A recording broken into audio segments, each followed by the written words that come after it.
ದಿನಾಂಕ 2ನೇ ತಾರೀಕು ನಾವು ಹೊರನಾಡು ಅನ್ನಪೂರ್ಣೇಶ್ವರಿ ದೇವಸ್ಥಾನಕ್ಕೆ ಹೋಗಿದ್ದೀವಿ. ನೋಡಿ, ಪ್ರಕೃತಿ ಮೋಡ ಮುಚ್ಚಿದ ಹಾಗೆ ಯಾವ ರೀತಿ ಎಷ್ಟು ಸುಂದರವಾಗಿದೆ. ಇದು ಹೊರನಾಡಿನ ಅನ್ನಪೂರ್ಣೇಶ್ವರಿಯ ಹೊಸ ಲಾಡ್ಜಿಂಗ್ ಏರಿಯಾ, ಅಷ್ಟು ಅದ್ಭುತವಾಗಿದೆ. ಮತ್ತು ಇದು ಕಳಸ ಟೀ ಎಸ್ಟೇಟು.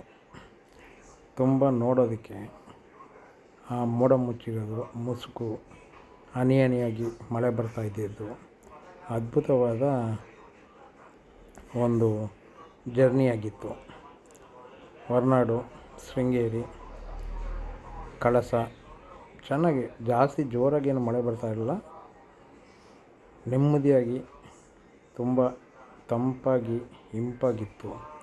ನೋಡಿ, ಆ ಶೃಂಗೇರಿಯಿಂದ ಹೊರನಾಡಿಗೆ ಬರುವ ರಸ್ತೆ ಎಷ್ಟು ಅದ್ಭುತವಾಗಿದೆ. ಪ್ರಕೃತಿ ಈ ರೀತಿಯಲ್ಲಿ ನಾವು ಹೋದಲ್ಲಿ ನಮಗೆ ಸ್ವಲ್ಪ ಆ ಗಾಳಿ ವಾತಾವರಣದಿಂದ 1-2 ತಿಂಗಳು 3 ತಿಂಗಳು ಆಯುಸ್ಸಿನ ಜಾಸ್ತಿ ಆಗಬಹುದು.